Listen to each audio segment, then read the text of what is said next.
이 누가복음은 여러 가지가 섞여 있다고 말씀을 드렸습니다. 근데 14장에서 잠깐 끄는 거는요. 14장에 우리 마지막에 읽었었던 25절부터 끝절까지가 이 14장 전체의 주제에 해당합니다. 그리고 그뿐만이 아니라 이 뒤편에 나오는 것도 다 여기에서 함축이 되는데요.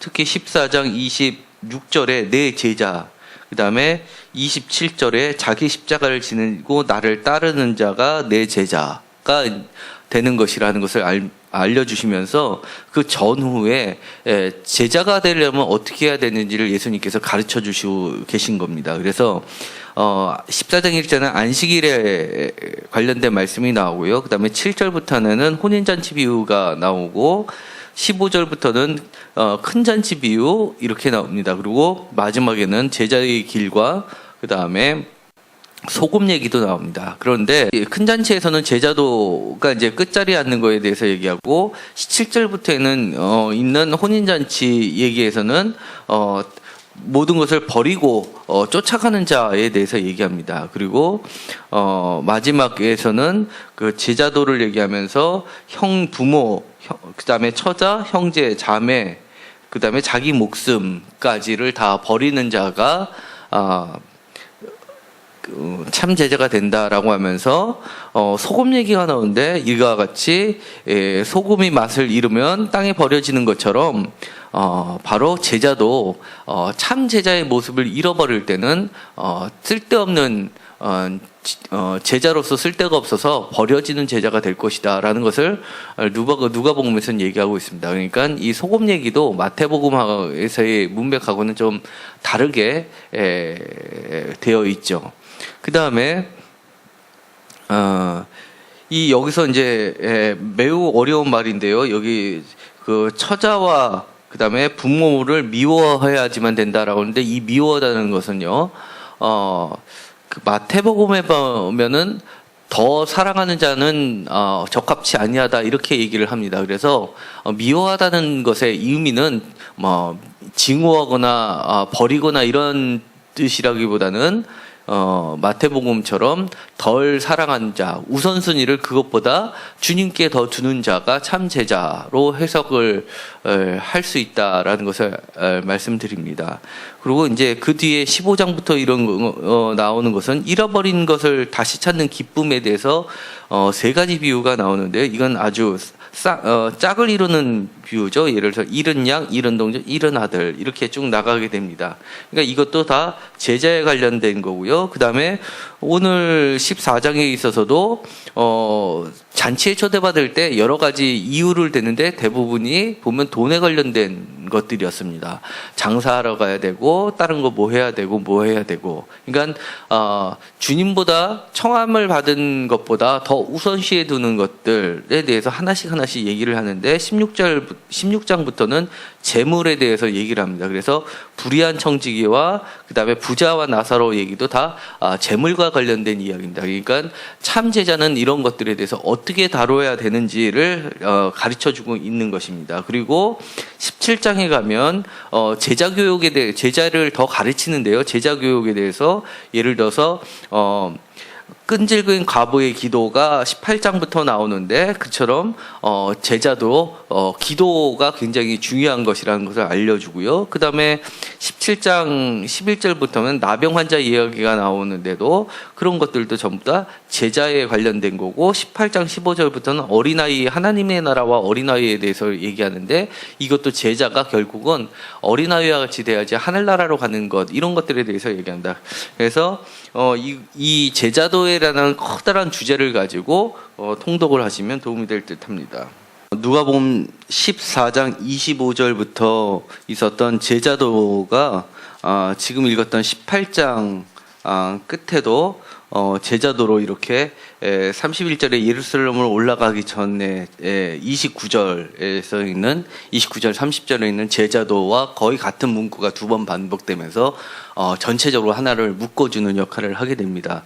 그리고 중간에 있었던 내용을 보니까 제자도 중에서 가장 걸림이 됐었던 게 역시 재물에 관련된 문제가 가장 걸림이 됐었던 것 같습니다. 왜냐하면 이 누가복음이 기록될 당시는 이미 3세대에 이르기 때문에 종말이 첫 사도들이 종말이 그때 올 줄 알았는데 그것도 지나가고 2세대도 다 지나가고 3세대쯤 오니까 이미 종말은 멀어진 것처럼 여겨졌습니다. 그러니까 이 누가복음의 저자는 지금 현재 남아있는 기독교인들이 이제 종말이 이루어지지 않고 다 떠나가는 그들에게 아니다.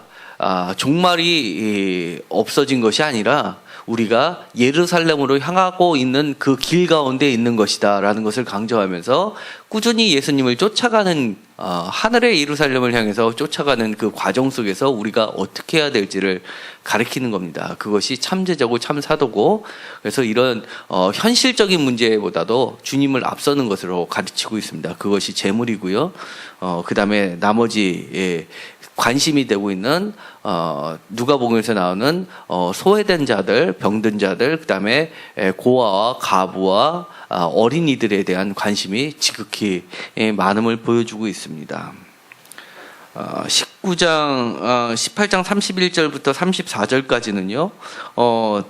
그 세 번째 순환 예고를 하십니다. 그래서 우리가 이미 읽었었던 것처럼 31절이 중요한 단락이 구분인데요. 예루살렘으로 올라가노니라고 해서 올라가는 길가에 있고요. 그 다음에 19장 11절에 예루살렘에 가까이 오셨고 하고 그 중간에 19장이 여리고 얘기가 나옵니다. 그래서 예루살렘에 가까이 오면서 여전히 죄인들을 부르시는 예수님의 모습을 그려내고 있고요. 그것이 나중에 십자가 누가복음에서 독특하게 그려내고 있는 게 그 십자가에 달린 두 죄인 중에서 한 명을 끝까지 구원하시는 장면이 또 그려지고 있습니다. 21장까지 읽었습니다. 22장부터는 이제 본격적인 예루살렘 안에서 벌어지는 일들이고요. 그 다음에 베드로가 부인하는 것과 유다의 배신과 그 다음에 공회에 넘겨지는 이제 순환사들이 시작이 됩니다. 그래서 일단 21장까지로 끊었고요. 21장에 5절부터 들어간다고 할 수도 있습니다. 그래서 21장은 전체적으로 서묵시록, 마가복음의 서묵시록하면 13장인데 그것과 비슷한 역할을 합니다. 그래서 예루살렘 성전의 망함을 얘기를 하고 마지막 때를 얘기를 하는 장면이 나옵니다. 그리고 누가복음 21장 20절에 보면은 예루살렘이 군대에 에워싸이는 걸 얘기가 나오는데요. 이것은 실제로 예루살렘 성전이 무너질 때 티투스에 의해서 이제 유대 전쟁이 일어날 때의 상황을 그대로 묘사한 것이 되고요. 이것이 놀랍게도 사도행전하고 맞물려서 요세푸스 작품이 90에서 120년 사이에 110년 사이에 쓰여진 건데요. 거기에 보면 이 누가복음 그다음에 마가복음에 대해 묘사되어 있는 것하고 거의 비슷하게 전쟁이 묘사되고 있습니다. 그러니까 실제로 이 기록물들이 얼마나 정확한 사실적 관계를 드러났는지를 알 수 있습니다. 그리고요. 중요한 것들을 몇 가지 짚어보겠습니다. 부활 얘기가 나옵니다. 부활에서 과부의 7 형제를 가진 부인의 얘기가 나오는데요. 거기서 천사 얘기가 나오게 되죠. 그 부분은 저희들이 이해하기는 매우 어렵지만 그 당시에서는 천사들이 하나님과 인간 중간에 신적인 존재로서 이해를 했고요. 천사 개념이 개신교에서는 성령 개념으로 많이 들어가 있습니다. 그리고 부활이 없다고 하는 사두개인하고 부활이 있다고 믿는 바리새파 사이의 논쟁도 볼 수가 있고요. 그 다음에 그래서 특히 7 형제를 나타낸 건 이방인에 대한 7의 숫자가 강조되었고요. 반면에 부자와 나사로에서 부자가 5 형제를 얘기하는 건 모세 오경을 뜻하죠. 그래서 상징하죠. 그래서 자기 형제들한테 증언하게 하라, 부활하여서 증언하게 하라 그랬지만 모세의 글과 선지자의 글 갖고도 충분하다 이렇게 얘기를 한 장면이 나오고요.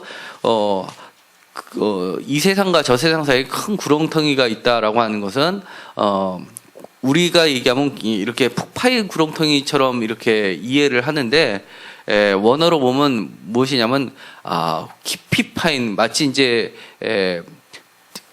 암벽 등반을 할 때 엘리베이터 정복 같은 데 할 때 보면 크랙이 발생해가지고 밑이 쭉 빠져가지고 한없이 빠지는 케이즌 같은 것을 보게 됩니다. 그런 것을 상징을 합니다. 그리고요,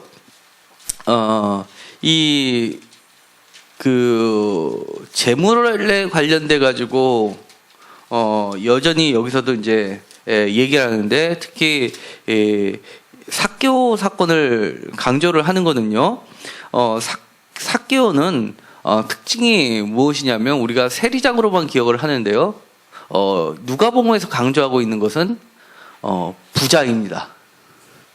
부자인데 회개했을 때 어떻게 하느냐면 내 갑절이나 갚겠다라고 하면서 정말 참 제자의 모습이 무엇인지를 가르쳐주고 있습니다. 그게 19장 8절에 나와 있습니다. 그래서 죄인이 회개했을 때 이런 자세의 사람으로 변화되는 것을 얘기를 하는 것이 바로 대표적으로 삭개오 사건입니다.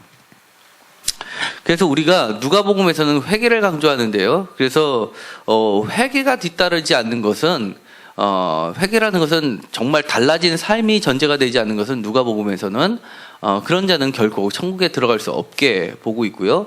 그 다음에 완전히 돌아서는 것을 상징하는 게 어린아이입니다. 어른의 정반대로 돌아서는 것. 그런 어린아이의 상징성이라는 것은 회개한 자, 거듭난 자, 새롭게 태어난 자, 그 다음에 세상 기준과 정반대인 자, 이런 것들이 다 됩니다. 그 다음에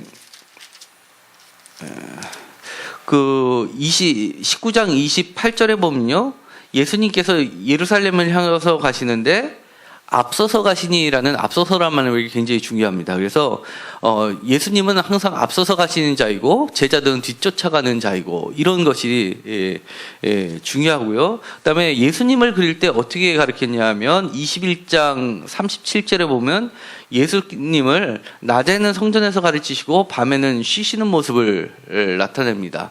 그러니까 감람원이라는 산에서 쉬는데 그도 기도하면서 쉽니다. 누가복음에 의하면은요. 그래서 철야 기도도 누가복음에 있습니다. 그러니까 낮에는 가르치시고 밤에는 기도하시는 예수님의 모습을 누가복음에선 그려내고 있습니다. 그리고 누가복음에서는 예수님을 마치 서기관과 바리새인하고 비교를 하면서 참 선지자의 모습으로 그려내고 있고요. 그래서 예수님께서 예루살렘을 향할 때 오늘과 내일과 모레를 얘기하면서 선지자가 예루살렘 밖에서 죽는 법이 없다라고 하면서 예수님이 자신이 마지막 선지자임을 자청하고 있는 것입니다. 그리고 가난한 과부의 헌금도 굉장히 중요한 누가복음의 텍스트인데요. 이게 두 랩던이 나옵니다. 그래서 그 가난한 과부 헌금을 넣는 장면이 나오고 생활비 전부를 바치는 것, 그와 반대로 성전이 부한 성전과의 비교를 하고 있죠. 그리고 이 가난한 과부에 대한 관심이 지극히 많고요. 그 다음에 그와 비슷한 것이 그 달란트 비유가 이 누가복음에서는 문화 비유로 바뀝니다. 문화는 굉장히 작은 단위고요. 달란트는 매우 큰 단위입니다. 한 달란트는 최소 10억 이상이 되는 가치입니다. 그러니까 어마어마하게 큰 돈이고요. 달란트가 쓰였을 때는 언제 쓰였냐면 한 국가가 한 국가를 점령해가지고 조공을 바치게 걷어들이는 단위가 달란트입니다. 그러니까 우리나라에서도 1년 예산에 해당하는 정도의 금액이 되니까 굉장히 큰 금액입니다. 근데 그거를 한 달란트, 두 달란트, 5달란트 이렇게 나눠주는 거는요, 그만큼 마태 공동체의 구성원은 굉장히 부자였다는 걸 알 수 있고요. 반대로 누가복음의 공동체, 누가복음의 교회 성도님들의 대상은요 굉장히 현실적이었다는 것을 알 수 있습니다. 생활에서는 일반 사람들은 달란트를 본 적도 없고 쓰지도 못하는 것이기 때문에 문화 정도로 합니다. 쉽게 말해서 우리나라로 치면 1,000원짜리, 5,000원짜리, 10,000원짜리 흔히 벌 수 있는 돈의 단위가 문화인 겁니다. 그러니까 그만큼 누가복음은 굉장히 이 땅에서 살고 있으면서 어떻게 예수님을 잘 믿는지에 대해서 구체적으로 예시를 제시하고 있기 때문에 우리처럼 이방인, 많은 세대를 거친 우리 같은 이방인 기독교인들이 읽을 때는 누가복음이 제일 예수님의 말씀이 잘 와닿을 수가 있는 것입니다. 오늘은 여기까지 하고 마치기로 하겠습니다. 질문 있나요? 그리고 달란트나 문화 비유에서 중요한 거는요, 우리 참 제자는, 주님께 맡겨진 사명을 잘 활용해서, 이렇게, 충성된 종이 돼야 된다라는 것을 나타내고 있습니다. 그렇지 않다면은, 그냥 묻혀준다면은 제자가 될 수 없다는 건, 버려지는 제자가 된다는 것을 알려주고 있는 겁니다. 하나님 감사합니다. 오늘 하나님의 말씀을 읽어가면서, 정말 누가복음의 저자처럼 예수님께서 말씀하셨던 하나님의 종말이라는 것이 이제는 없어졌다라고 주장하는 사람들에 대해서 그것이 아니라고 가르쳐주고 있습니다. 우리가 이 땅에 살면서 어떻게 참 제자로서 살아가는 모습들을 잘 마음속에 새기게 하여 주시옵시고, 정말 삭개오처럼 완전히 변화된 참 제자의 모습으로 살게 하여 주옵소서. 또 열문화의 비유지에서처럼 저희들에게 10골을 맡겨주고 싶어 하시는 주님의 그런 선하신 마음을 잘 깨달아서 우리가 최선을 다해서 충성된 종으로 잘 남길 수 있는 그런 자들이 되게 하여 주옵소서. 예수님의 이름으로 기도드렸습니다. 아멘.